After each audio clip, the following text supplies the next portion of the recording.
مفتی عالم کا کہنا تھا کہ مجھے زندگی میں کسی نے لاجواب نہیں کیا سوائے ایک عورت کے، جس کے ہاتھ میں ایک تھال تھا جو ایک کپڑے سے ڈھانپا ہوا تھا۔ میں نے اس سے پوچھا، تھال میں کیا چیز ہے؟ وہ بولی، اگر یہ بتانا ہوتا تو پھر ڈھانپنے کی کیا ضرورت تھی؟ بس اس نے مجھے شرمندہ کر ڈالا۔ یہ ایک دن کا حکیمانہ قول نہیں بلکہ ساری زندگی کی دانائی کی بات ہے۔ کوئی بھی چیز چھپی ہو تو اس کے انکشاف کی کوشش نہ کرو۔ کسی بھی شخص کا دوسرا چہرہ تلاش کرنے کی کوشش نہ کریں، خواہ آپ کو یقین ہو کہ وہ برا ہے۔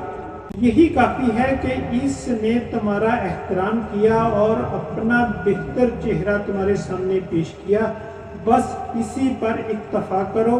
ہم میں سے ہر کسی کا ایک برا رخ ہوتا ہے جس کو ہم خود اپنے آپ سے بھی چھپاتے ہیں۔ اللہ دنیا و آخرت میں ہماری پردہ پوشی فرمائے، ورنہ جتنے بھی گناہ کرتے ہیں اگر ہمیں ایک دوسرے کا پتہ چل جائے تو ہم ایک دوسرے کو دفن بھی نہ کریں۔ جتنے گناہ ہم کرتے ہیں اس سے 1000 گنا زیادہ کریم رب ان پر پردہ فرماتا ہے۔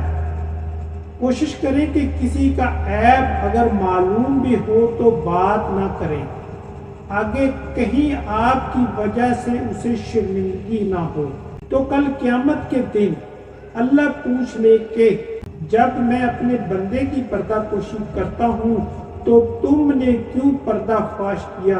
خود کو درست کرنے میں، سنوارنے میں لگے رہیں، کوشش بھی کبھی ضائع گئی ہے؟ ہمارے درست ہونے سے بہت سے مسائل خود ہی حل ہو جاتے ہیں۔ اللہ تعالی ہم سب کا حامی و ناصر۔